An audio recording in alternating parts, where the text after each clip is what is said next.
सच्ची प्रेम कहानी क्या होती है, आज मैं आपको एक वीडियो के द्वारा बताने वाला हूं। एक राजा जो बहुत ही महान हुआ करते हैं, उनकी 3 पत्नियां हुआ करती हैं, जिसमें जो सबसे पहली वाली पत्नी होती है वो बहुत ही अच्छी होती है। राजा जब भी कोई सुझाव लेता तो उस पत्नी के पास जाया करता। जो दूसरे वाली पत्नी होती है वो बिल्कुल जवान होती है, देखने में बहुत ज़्यादा खूबसूरत होती है। राजा इसे बहुत ही ज़्यादा प्यार किया करता। और जो तीसरे नंबर की पत्नी होती है उससे राजा बिल्कुल भी प्यार नहीं किया करता, ना उसके पास जाया करता, ना उसको टाइम दिया करता। लेकिन तीसरे वाली पत्नी राजा को हद से ज़्यादा प्यार किया करती।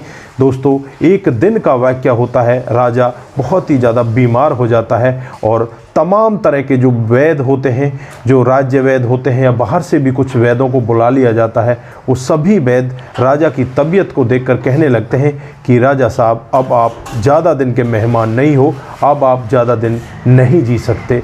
अब राजा के मन में इच्छा होती है, क्यों ना अपनी पत्नी को साथ में लेकर मैं मरूं, मैं अकेला नहीं मरना चाहता। फिर इस सब के लिए वो सबसे बड़ी वाली पत्नी, जो पहली पत्नी होती है, जिसे हर बात के लिए वो पूछा करते, उसे अपने पास बुलाते हैं और उसे कहने लगते हैं कि मैं अब ज़्यादा दिन का मेहमान नहीं हूँ, मैं अब इस जहाँ को छोड़कर जाने वाला हूँ, आप मेरे साथ चलो, मैं आपको अपने साथ भगवान के पास लेकर चलता हूँ। दोस्तों, यहाँ पर जो पहली वाली पत्नी होती है वो मना कर देती है कि मैं अभी जीना चाहती हूँ, मैं अभी मरना नहीं चाहती। दोस्तों, राजा बहुत ही ज़्यादा दुखी हो जाता है। अब उसे विश्वास था कि जिसे वो सबसे ज़्यादा प्यार करता है, सेकंड नंबर की पत्नी, वो तो उसके साथ ज़रूर चलने के लिए तैयार हो जाएगी। फिर वो सेकंड नंबर की पत्नी को बुलाता है और उसे बुलाकर उससे भी यही कहता है कि मैं मरने वाला हूँ, तुम्हें मेरे साथ चलना होगा, मेरे साथ तुम्हें मरना होगा।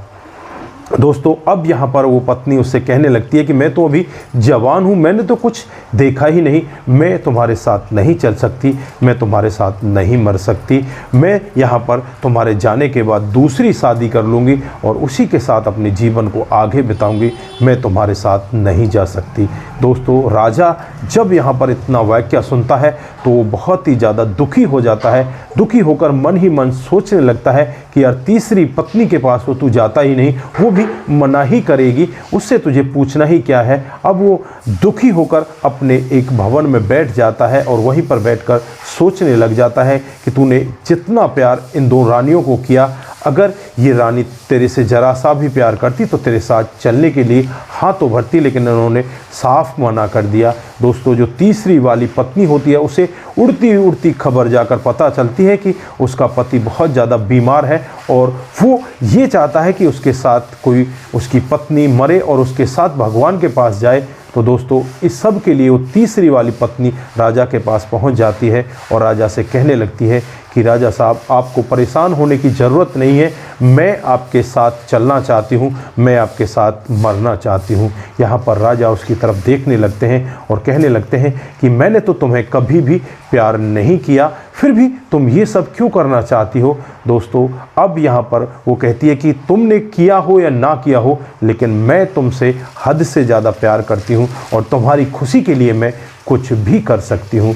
दोस्तों, जैसे ही 5-4 दिन का और समय बीतता है तो राजा धीरे धीरे करके ठीक होने लगता है। अब राजा को विश्वास हो गया था, जिनको राजा अपने जान से भी ज़्यादा प्यार करता था, जिनको हर समय चाहता था, कोई भी बात हो जाती तो बड़ी वाली रानी को बताता और छोटी जो बीच वाली रानी होती है उसके साथ वो बहुत ही ज़्यादा प्यार प्रसंग में होता। लेकिन दोनों रानियों ने मना कर दिया। जिस रानी के पास वो जाता भी नहीं, वो आज उसके साथ चलने के लिए तैयार हो जाती है। तो राजा की भी समझ में आ जाता है कि हमें उन लोगों से प्यार करना चाहिए जो हमें प्यार करते हो, ना कि हमें उन लोगों से प्यार करना चाहिए जिन्हें हम प्यार करते हो वो हमें प्यार करते ही ना हो। तो दोस्तों, इस छोटी सी कहानी से यही शिक्षा मिलती है कि हमें उन लोगों की कदर करनी चाहिए जो आपके लिए सब कुछ त्यागने के लिए तैयार हैं, आपसे प्रेम करते हैं। तो दोस्तों, इस कहानी से आप लोगों को यही शिक्षा मिलती है कि हमें उन लोगों की हमेशा कदर करनी चाहिए और हमेशा उनका